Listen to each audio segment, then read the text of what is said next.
Radhe Shyam Shyama Shyam Shyama Radhe Radhe.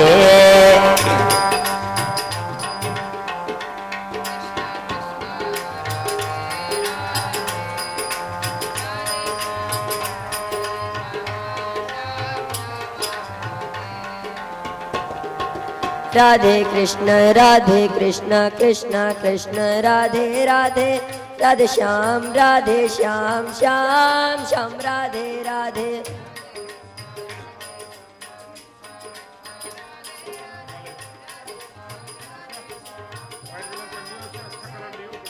Radhe Krishna Krishna Krishna Radhe Radhe, Radhe Shyam Shyam Shyam Radhe Radhe.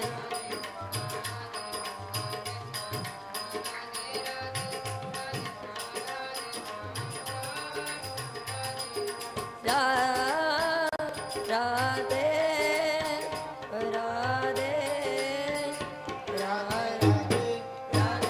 Radhe Krishna Radhe Krishna Krishna Krishna Radhe Radhe Radhe Radhe Shyam Shyama Shyam Radhe Radhe Radhe. Radhe Krishna Krishna Krishna Radhe Radhe, Radhe Shyam Shyama Shyam Radhe Radhe.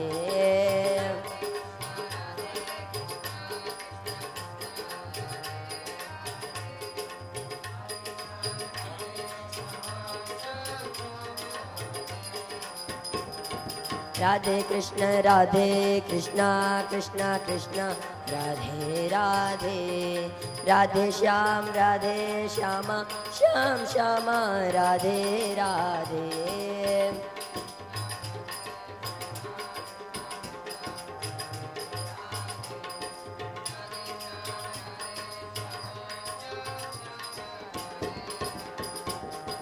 Radhe Krishna Krishna Krishna Radhe Radhe, Radhe Shyam Shyam Radhe Radhe.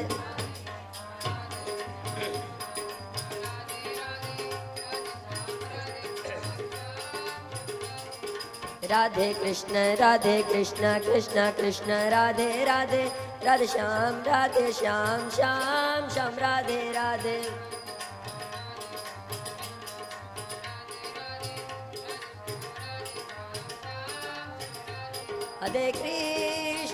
Radhe Krishna Krishna Krishna Radhe Radhe Radhe, Radhe Shyam Shyama Shyam Radhe Radhe Radhe. Radhe Krishna Krishna Krishna Radhe Radhe, Radhe Shyam Shyama Shyam Radhe Radhe.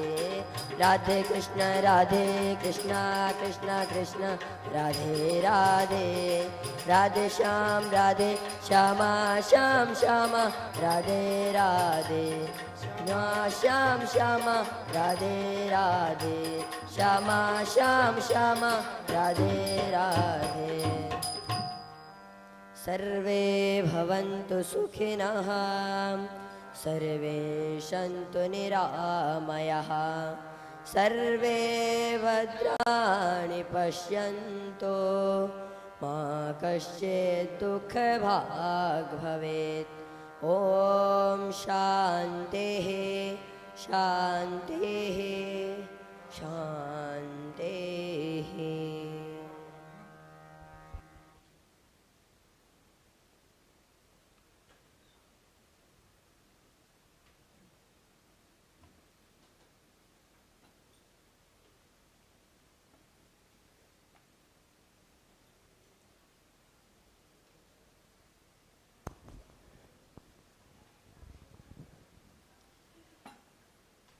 Welcome to Satsang and happy Independence Day. And actually the first question that has come in advance as today is Independence Day in India, can you talk about independence from a spiritual perspective?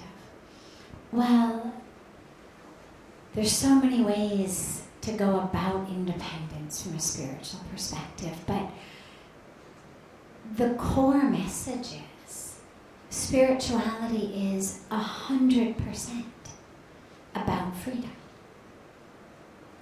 All of that which we are looking for on a spiritual path is freedom. Freedom from desires, freedom from grudges, freedom from our egos, freedom from anger, freedom from our emotions that turn us into a slave. Not freedom from the presence of emotions, but freedom from emotions as the master. I was angry, therefore I hit. Therefore I yelled. I was bored. I was upset. Therefore I drowned my sorrows in alcohol or in drugs or in promiscuity or in gambling or whatever I may do. So freedom from being the slave to every chemical and electrical pattern of energy in my brain. Freedom from being the slave to the subconscious and unconscious patterns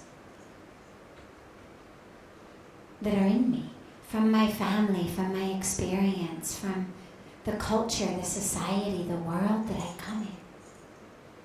Spirituality is 100% about freedom. The joy, the peace, the bliss, the ecstasy, the moksha, the liberation, whatever term we use, the enlightenment, it's all synonymous with freedom. Joy, bliss is freedom from depression, freedom from anxiety, freedom from yearning for possessions to fill me, yearning from titles to fill me, from relationships to fill me. If I really am experiencing joy and bliss, and it's spiritual, and it lasts, and it's deep, it can only come from freedom. It's not going to come from the attainment of, oh, I really wanted, a new blender. I got a new blender, so I'm really happy. I really wanted a new job. I got a new job, so I'm happy. I wanted a new marriage. I wanted a vacation. Whatever I wanted, I got it. I'm happy. Well, as we all know, that's very, very, very, very fleeting. Blender breaks. Job isn't as much fun as I thought it was going to be. Relationship isn't nearly as easy as I thought it was going to be. The fireworks are no longer there. The vacation is over. It was nice while it lasted, now it's over.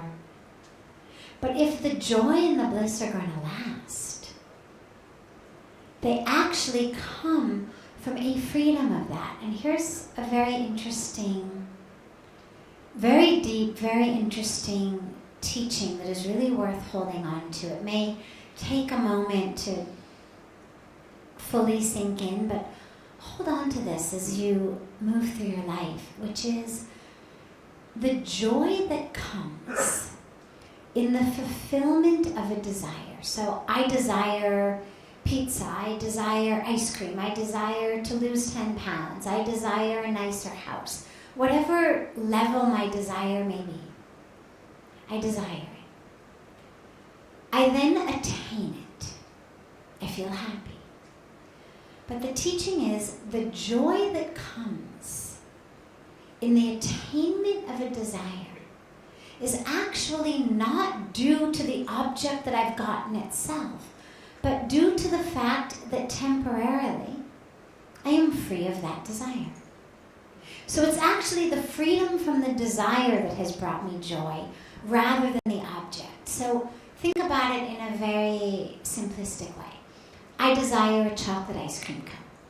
I'm thinking about it. I'm thinking, God, I really, really could use a chocolate ice cream cone. I go out, I finally get a chocolate ice cream. I start to eat it. We know from the science, literally the neurology of sensation and perception, that my taste buds are only actually reacting to the niceness of that chocolate ice cream for the first bite or two. Literally. They respond only to newness. All of the senses do. I won't go into all of that now, but we know scientifically that joy of the taste is there in the first bite. And with every bite after, it actually becomes significantly less. Nonetheless, the joy that I feel at eating the whole chocolate ice cream cone, or maybe having a second or a third, comes not from the ice cream itself. Comes from the fact that in that moment, I'm no longer desiring chocolate ice cream. So it isn't the ice cream itself that has brought joy, it's the fact that for the moments that I'm enjoying it, and for a short while thereafter until I desire now pizza or French fries or whatever now I want, I no longer have that desire. So it's actually the freedom from desire that brings us the joy. But we mistake it and we think, oh, that ice cream brought me so much joy. Oh, that pizza brought me so much joy. Oh, that shopping trip, whatever it was that we've used.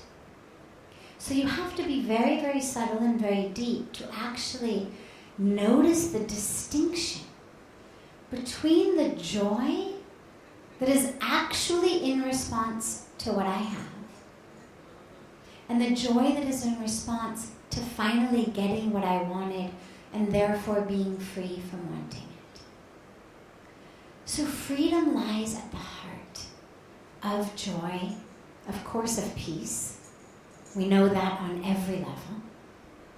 Freedom from violence, freedom from conflict, freedom from anxiety, freedom from stress. On a personal level, on an interpersonal level, on a national level, on a race and religion level, on an international level, I mean on every level.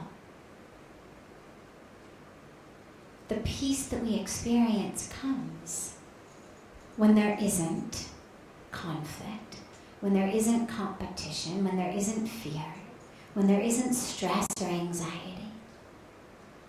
But from a spiritual perspective, freedom goes even deeper. It's freedom from that which chains me. The ego, the expectations, the attachments, I mean, all of this stuff that we kind of lump together and we call it Maya. We lump it together and we call it samsara. I mean, whatever word we're using in that context. The world of illusion, the cycle. These are all part of that. They're also all part of a very, very temporary, constantly changing physical body and identity. And so when I identify as the body, when I identify as my career, when I identify as my role, when I identify as my relationships, every aspect that happens in that is going to create problems for me. If I am my body, feels good, looks good, I'm happy. Doesn't feel good, doesn't look good, I'm not happy. If I identify as my job, if I identify as my relationships, if I identify as my bank account, as my relationships are in great shape, people are appreciating me, people are loving me, people are doing what I tell them to do, what I want them to do. My boss is appreciating me, my colleagues are appreciating me, my projects and proposals are successful, stock market is up, and all of those things, so I'm great. But the minute that those things fall, the minute that people around me no longer do what I want them to do, Maybe they don't even stay with me. The minute that my job is no longer feeling satisfying, fulfilling, gratifying, stock market falls, whatever it may be. But I fall with it because I've hooked myself into that as who I am. And so the real spiritual freedom is a freedom from all of that.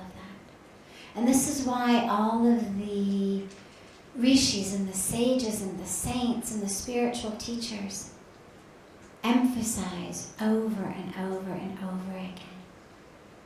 Realize you are the soul, not the body.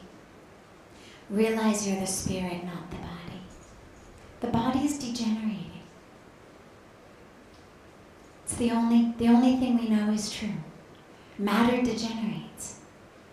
Yeah, sure, we can eat well, we can exercise, we can take care of ourselves, we can keep it held together a little bit longer, slightly more effectively. But it's a matter of a few extra years,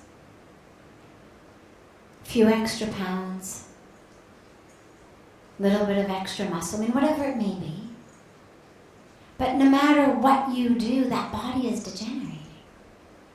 No matter what you do, your relationships will end. Whether they end because you die, or they end because the person you're in a relationship dies. Or because you've left them or they've left you, one or the other, every relationship you are in will end. Your career will end. Whether it's because you get fired, whether you retire, or whether you die.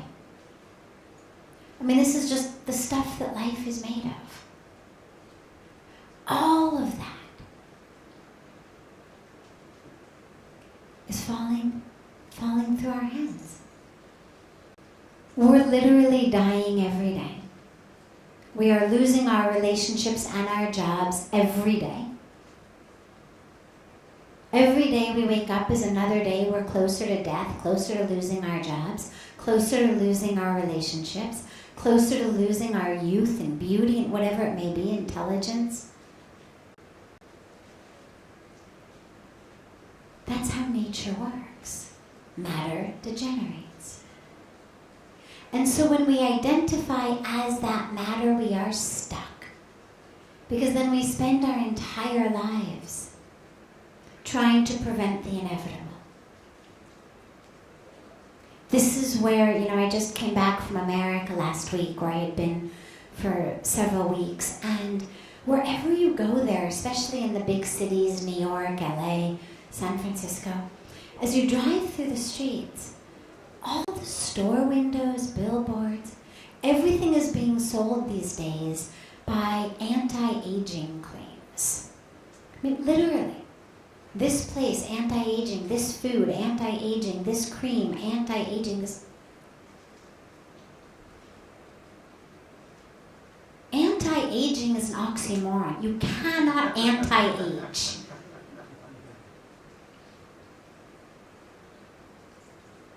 You cannot anti-age. Maybe someday, at some point, science is going to figure it out. I seriously doubt it. I think they'll figure a lot of things out. I don't think they will figure out how to keep us from aging. The scriptures, all of the wisdom traditions of the world, emphasize that which is born has to die, right? So all of this is to bring us back to the awareness that if I really want freedom, real freedom in my life, it can only come by no longer identifying by that which isn't in my hands. My body degenerating is not in my hands. What my boss thinks of my report is not in my hands. What people who are in relationships with me, how they react to me, not in my hands. What they do with their lives, not in my hands. A spiritual path brings us real freedom.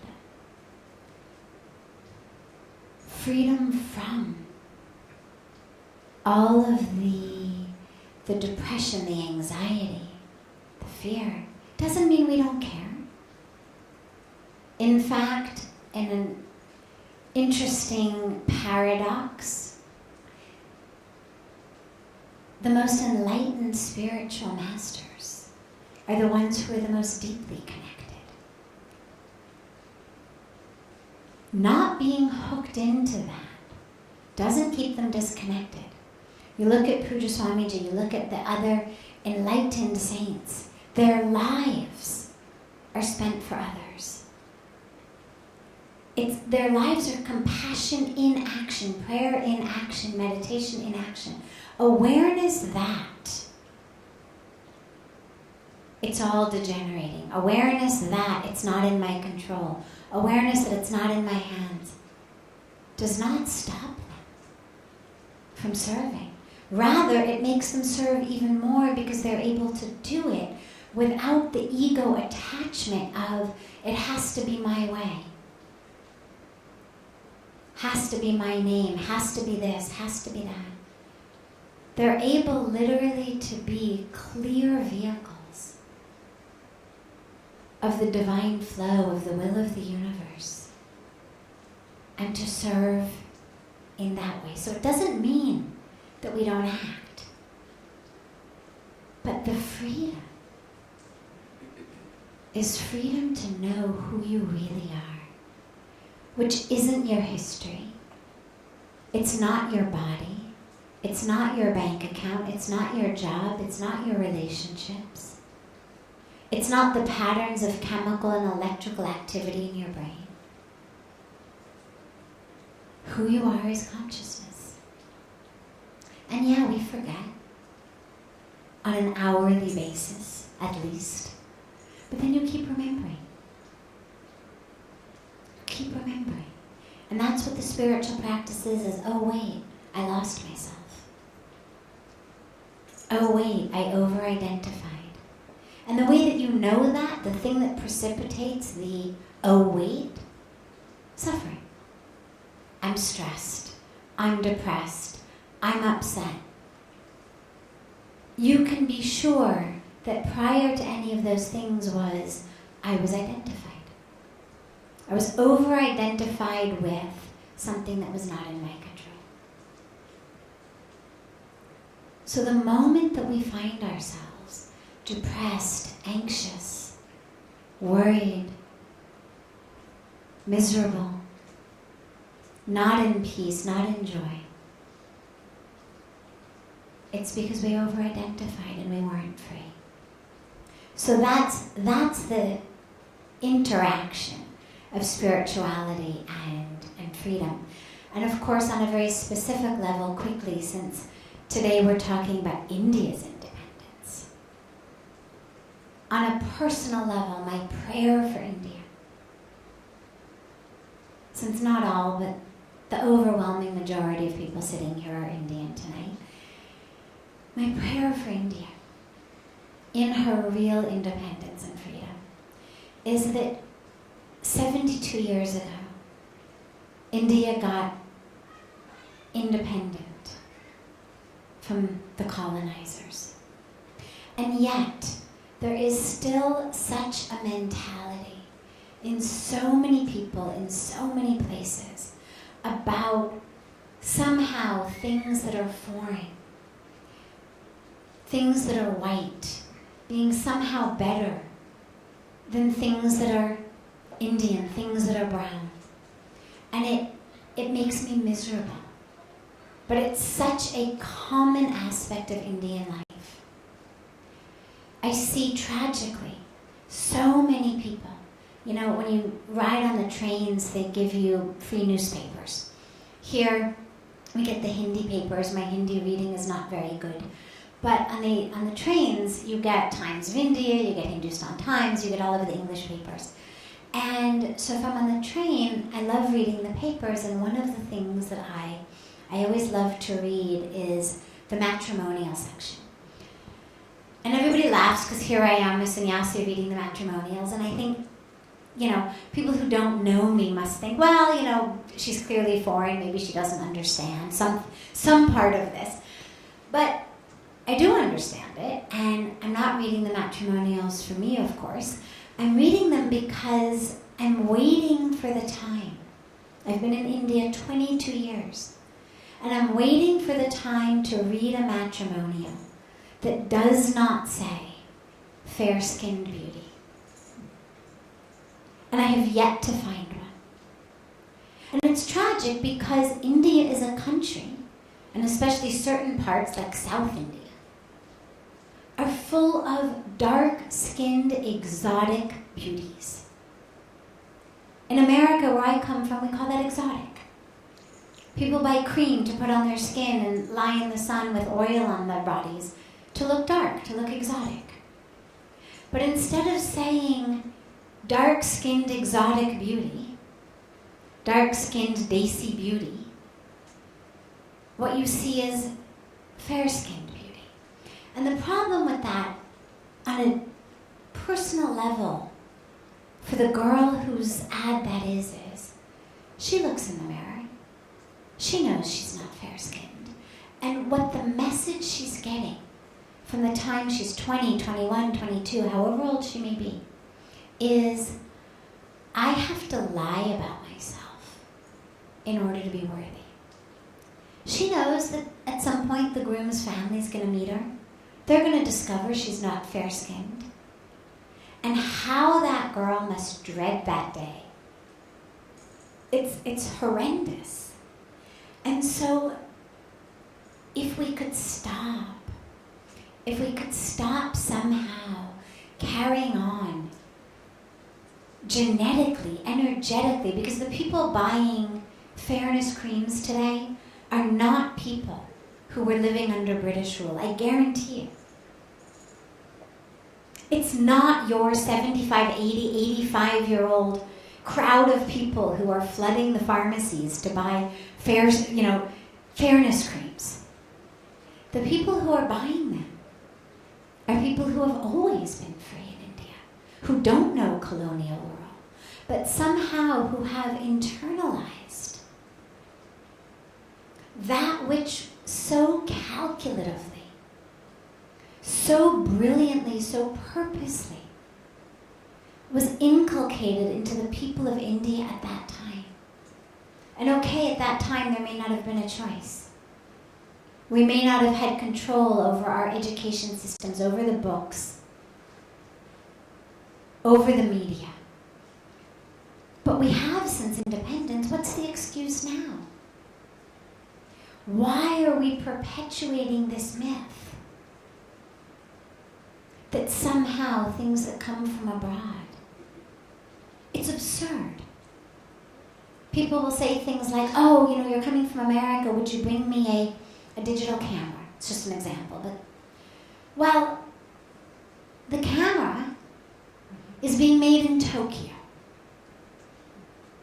It is being shipped from Tokyo to LA. If I purchase that camera in LA, or in New York, or Paris, or London, or anywhere abroad, and I bring it back to India, there is a sense of much more inherent value. Oh, ye to America se aayi. Ye to Videsh wali hai. Wo to sabhi Videsh wali hai, Tokyo mein bani hui hai. But if it flies from Tokyo to Delhi, or Tokyo to Mumbai, and you buy it in Delhi or Mumbai, same camera, why is it of less value? And it's the mindset. And so I realize that being someone who comes from abroad, I don't necessarily have the right to tell Indians what their independence should be, but having lived here for 22 years, I hope gives me at least a little bit of right, because the tragedy that I see in this nation of people who should be so filled with pride, overflowing with pride to be Indian. This is a place, look around you, look at all the non-Indians just in this room who have come from their countries to sit here, to be in India, Rishikesh, to come to Arti, to come to Satsang. Because this culture, this country, this land has a magic. And my prayer for India is that in her independence, now so many years after being free from the colonizers, that she gets free from the mentality of being colonized and really fully embraces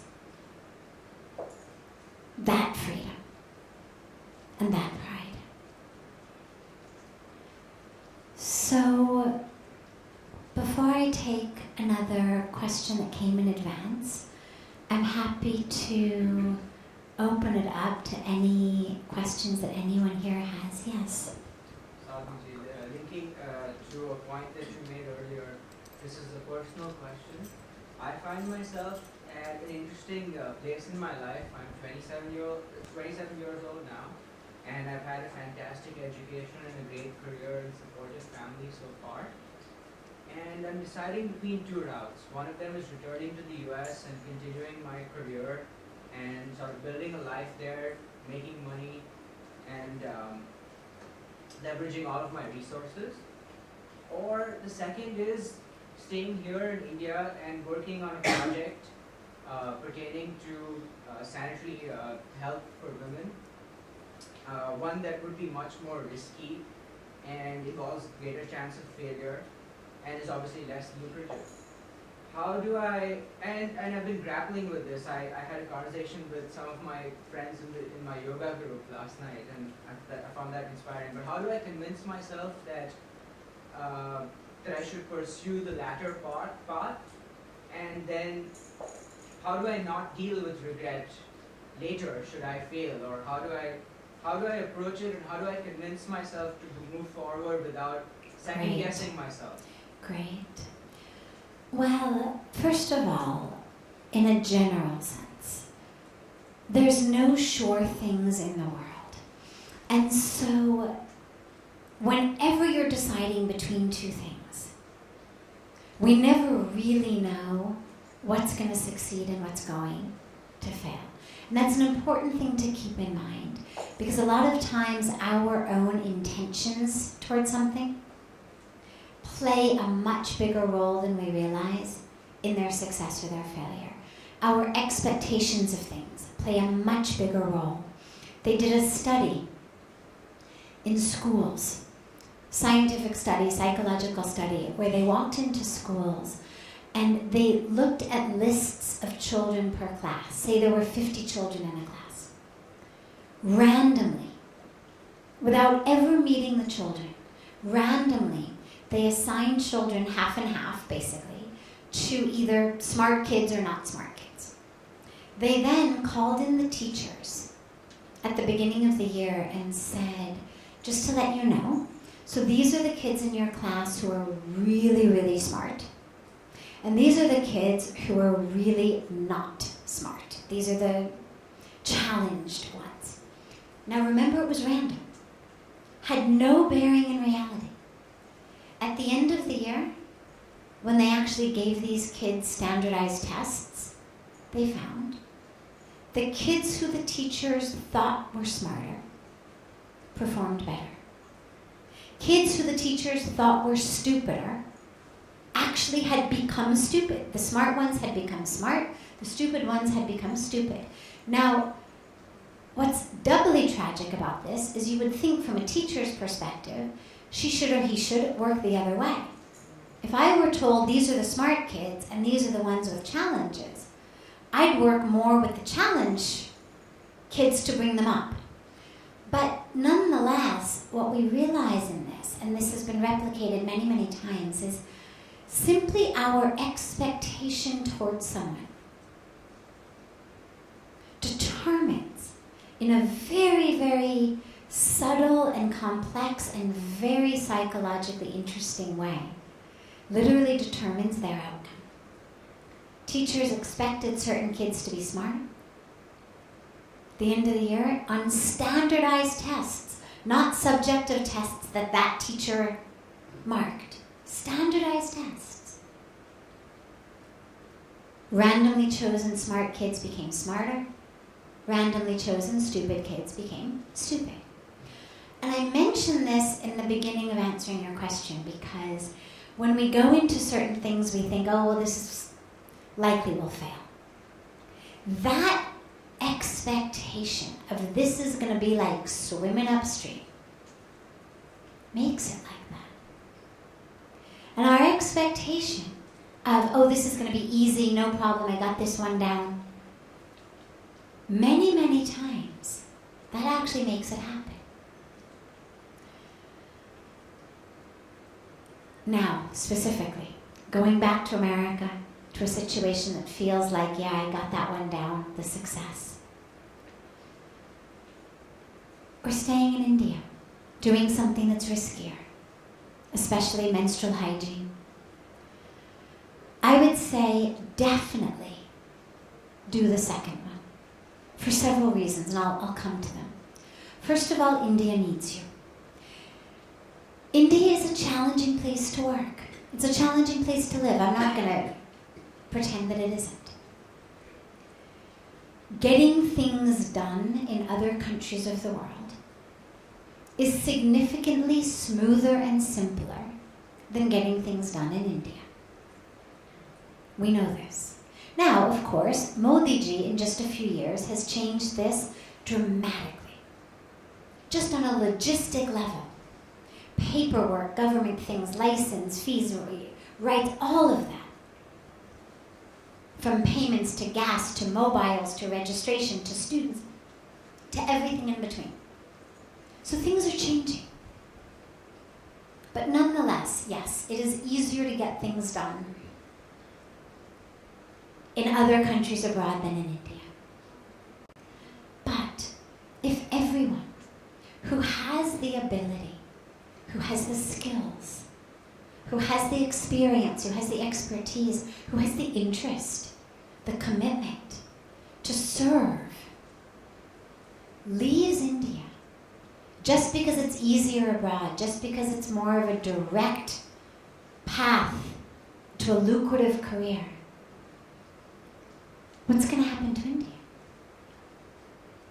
India needs you.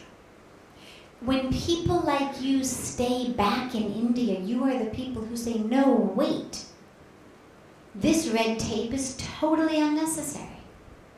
We need to change this system. If you leave and the only people left in the system are people who have never seen another system, it'll never change. I cannot tell you how many decades Swamiji spent trying to convince the local municipality of Rishikesh to put in a walkway along the banks of Ganga. Now, he's been going abroad since 1980. He has seen in so many cities all over the world beautiful river walkways where people are able to take nice strolls along the river. There's benches, there's whatever it is. And of course, it keeps people from defecating in the river, keeps people from bringing their trash and dumping it in the river. So A, it's a nice civic thing. B, it takes care of the cleanliness of the area. Decades and decades, and nobody understood. They had never been abroad. They hadn't seen a river walk. Why bother? Too much trouble. Who cares? Finally, after bringing back innumerable photos and videos of innumerable river walks from, personally, that he would say to me, take this, I have to bring this back and show them. Finally,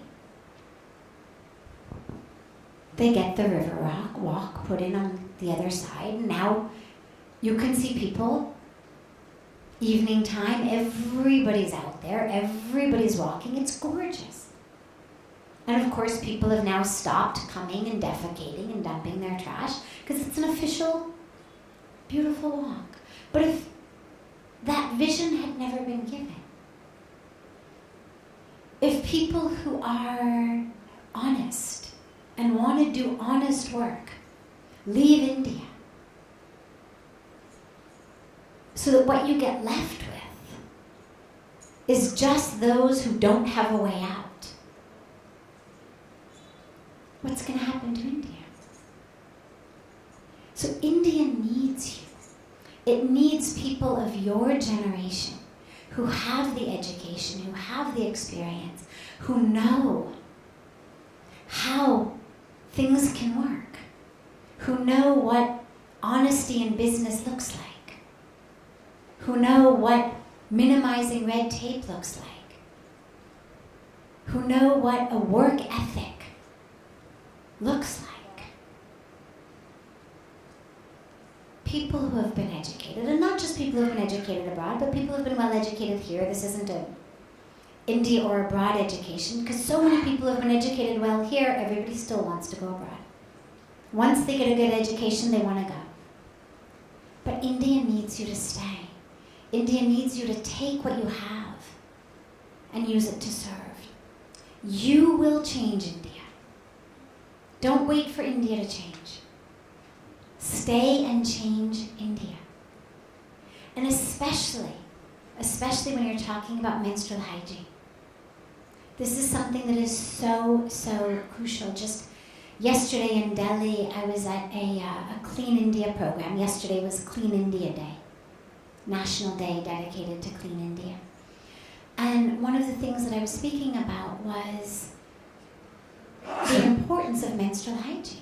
We're talking about Beti Bachao, Beti Padhao, save the girl child, educate the girl child. Fantastic program.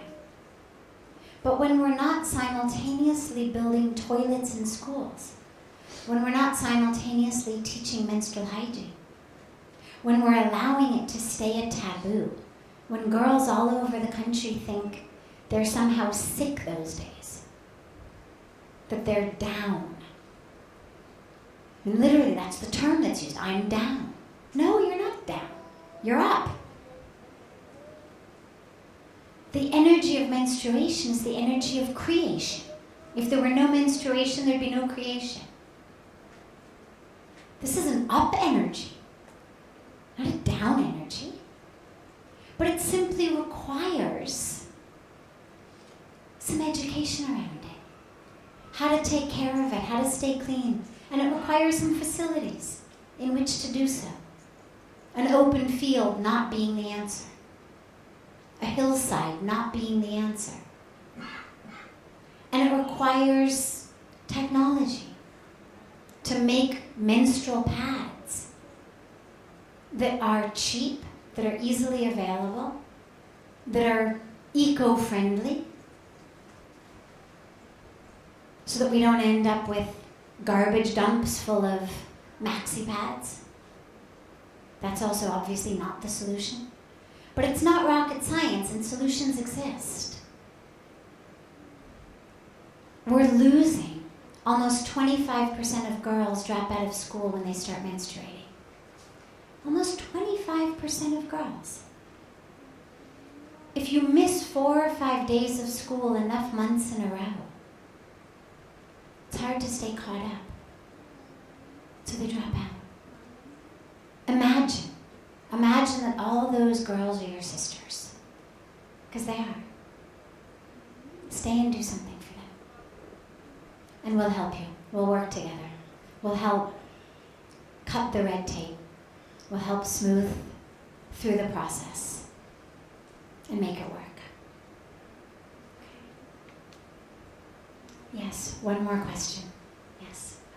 So you were talking about desire earlier, but to sort of set off in the direction of self-realization, for that desirelessness to really take root, that manifests itself originally as a desire.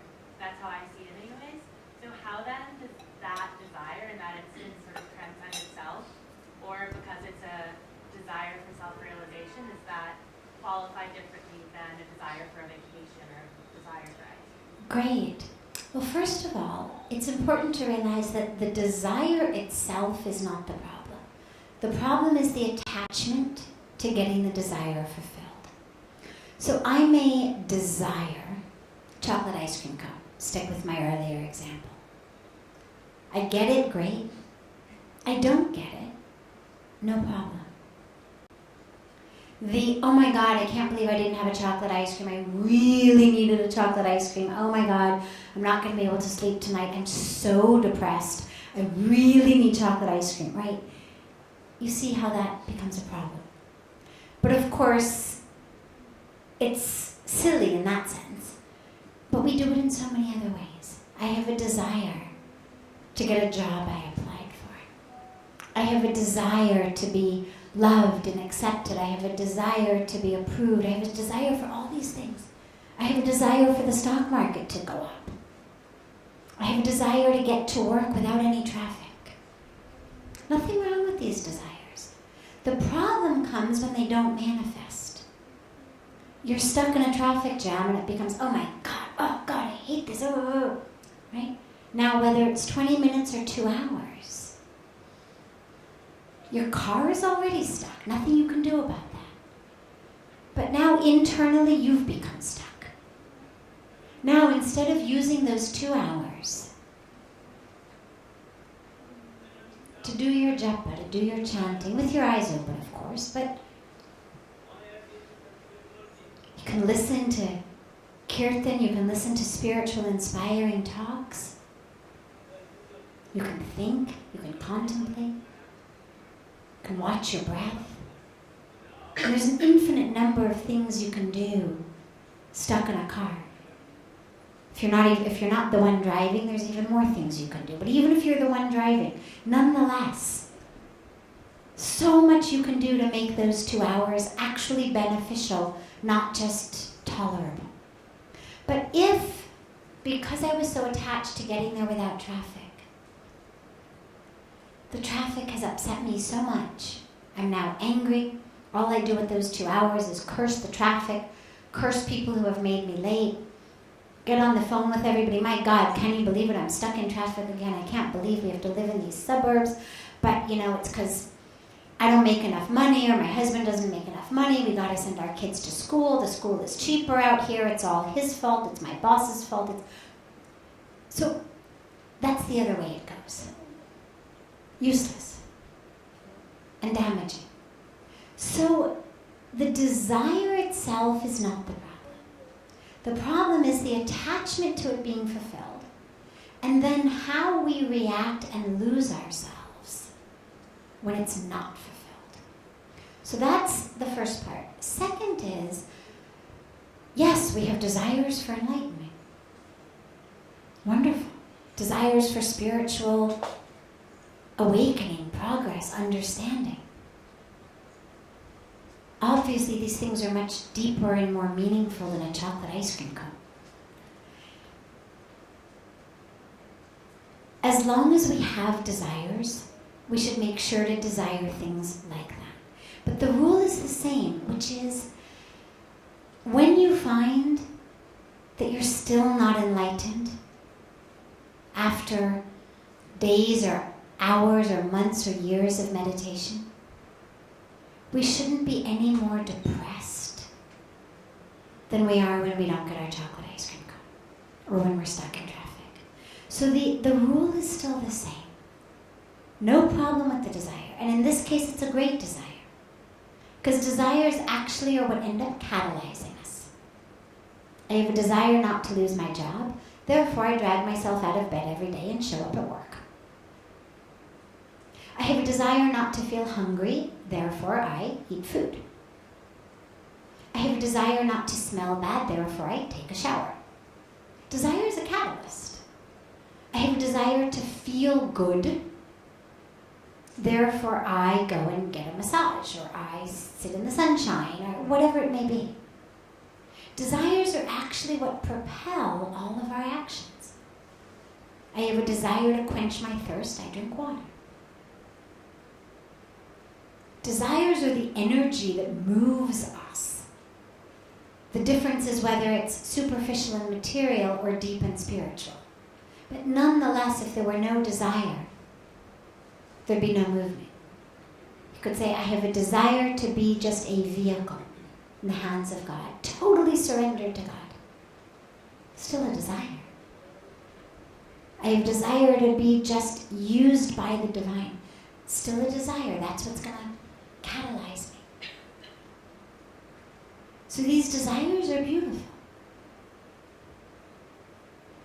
You just still have to be careful of the attachment to it being fulfilled according to my timeline. Because the greatest danger on a spiritual path is the inner voice that says, oh, forget it, this isn't going to work. Still not enlightened. Look at that, you lost your temper again today? You're useless.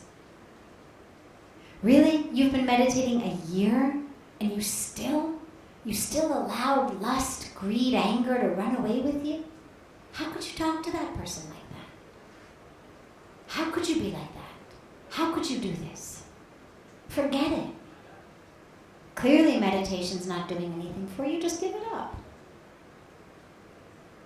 So that's the insidiousness of the ego. So you have to be really careful about that.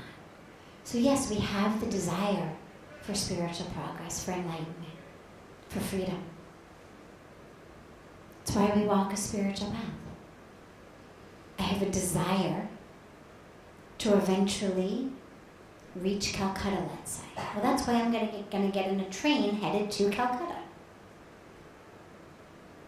But if I'm not there in 5 minutes, I don't want to start having a panic attack. Probably takes a few days to reach there by train. If I'm going by foot, it's going to take me a lot longer. So moving in that direction, but without an attachment to the expectation of how quickly it's going to happen.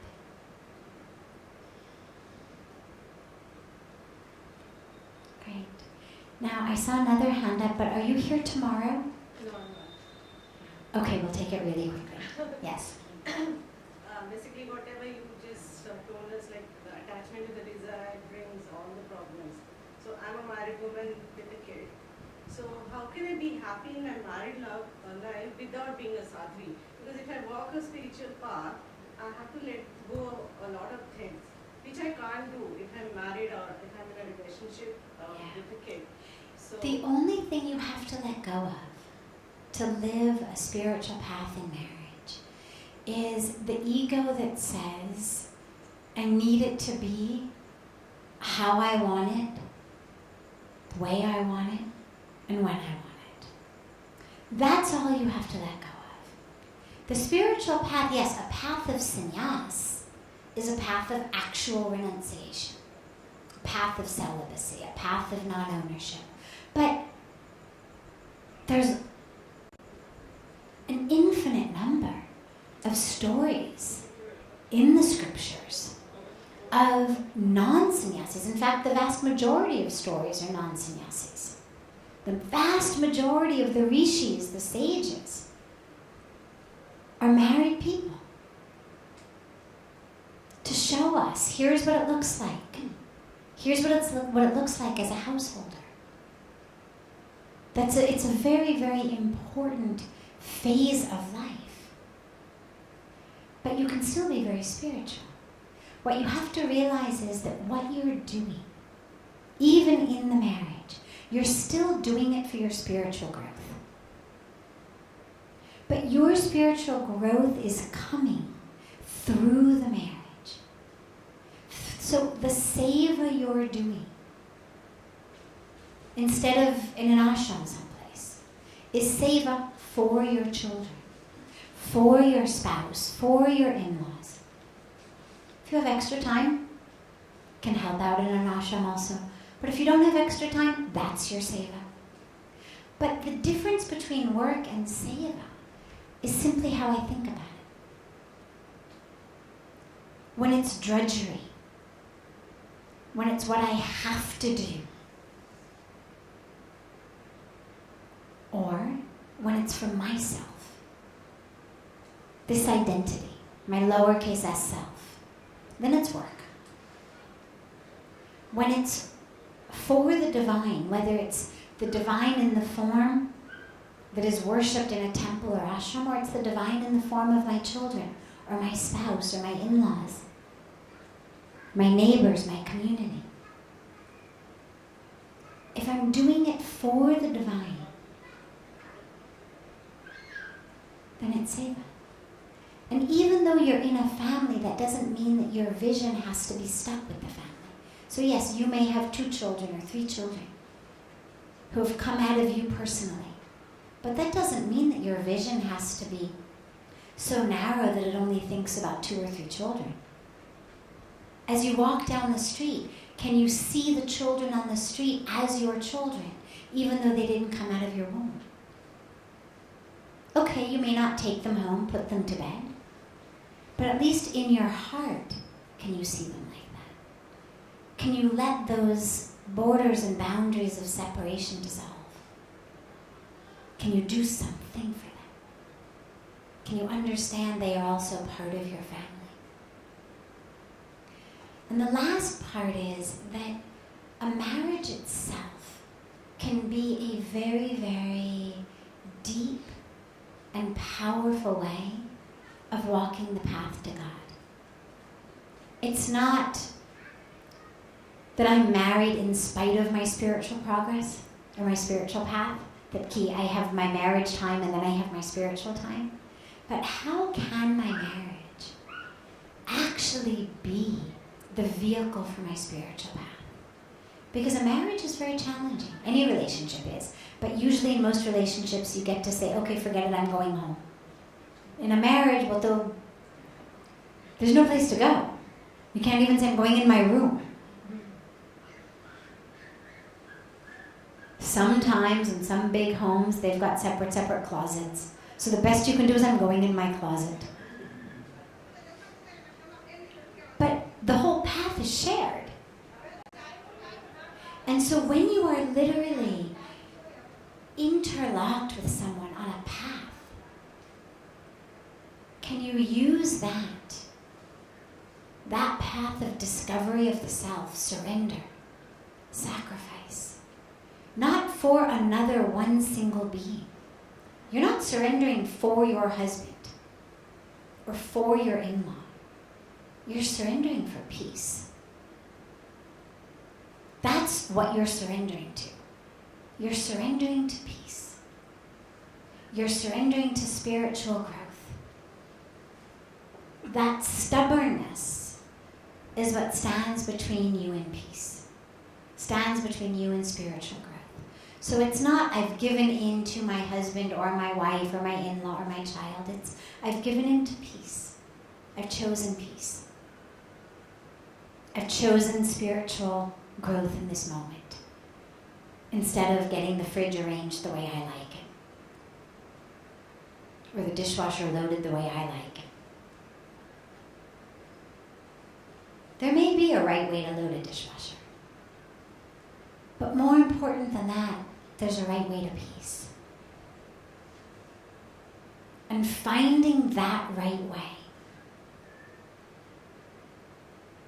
of literally seeing the divine in this being, such that through your time together, you're able to connect with God.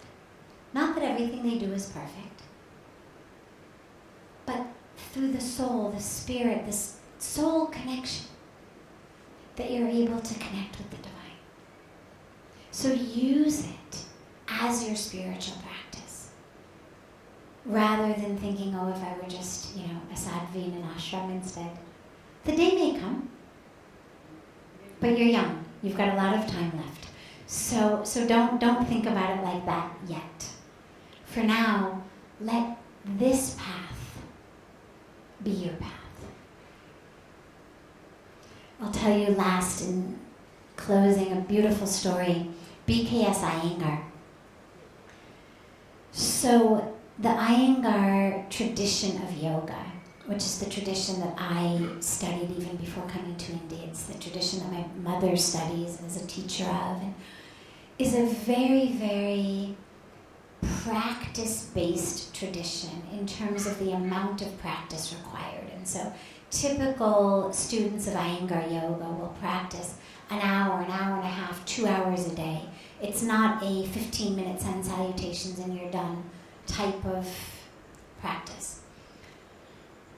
So one time there was a question and answer with Iyengarji, and my yoga teacher was in that question and answer, and so he came back and he reported on it. He said, there was a woman in the group who asked Iyengarji, you know, I used to practice so many hours a day and I had such a great yoga practice, and now I've given birth, I have this baby, and I don't have any time to do my yoga. And Iyengarji said to her, now that baby is your yoga practice. And I love that story. It's a story from more than 20 years ago, before I came to India even. But I love that story. Because yeah, you may still need to do some asanas and loosen up the back and the shoulders and the hips from carrying a baby on your hip all day long or whatnot. But your real yoga, the fullness of your yoga, your spiritual practice, now is being a mother. And that's no less of a yoga than spending 2-3 hours a day doing asanas. And that from the mouth of the Father of so much of today, what's being taught as yogasana. So let your marriage and your family be your yoga. Wonderful. So have a beautiful, beautiful evening, everyone, and we'll see you all tomorrow.